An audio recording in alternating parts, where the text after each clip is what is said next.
We've got our masks on.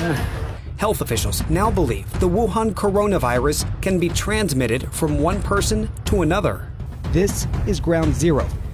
Security asked us to stop filming. Police just asked us to leave.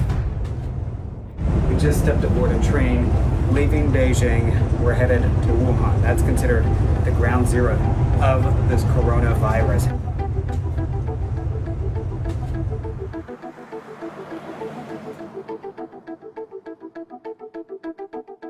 Concerns over the spread of deadly illness are rising. As soon as we boarded the train from Beijing, most faces covered. Just about everyone traveling home for the Lunar New Year. Strict screening upon arrival. One by one, passengers step through a thermometer check to make sure they are not bringing a fever with them. Typically, coronavirus symptoms include a runny nose, cough, sore throat, headache, possibly fever, which can last for several days.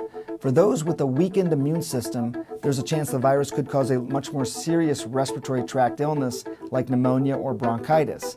Health officials now believe the Wuhan coronavirus can be transmitted from one person to another. Face masks are spiking in demand, so much so that a search through Chinese online retailers shows some stores are running low and several more are sold out.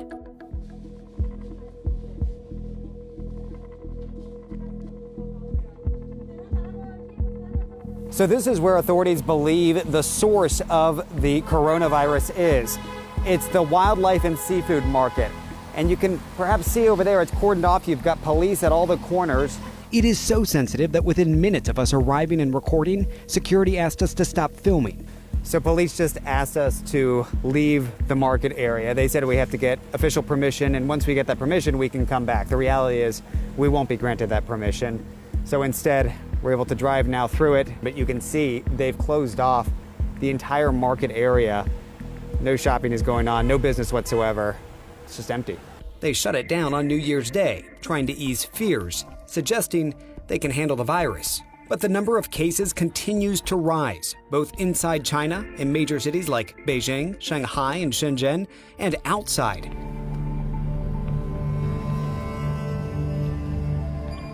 I would believe that this Wuhan outbreak was caused by animal virus, and then the animal actually carried this virus and spread to human. And what we know is causing pneumonia, and then they don't respond to normal antibiotic treatment. These animals, we don't know their history.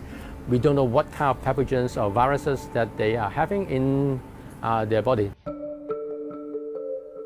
Behind me, this is one of a few hospitals here in the region that's dedicated to treating some of those who are either confirmed cases or suspected cases of the coronavirus. Out front, you've got a few staff members who we notice are all wearing masks. Some of them are even wearing protective gloves. Just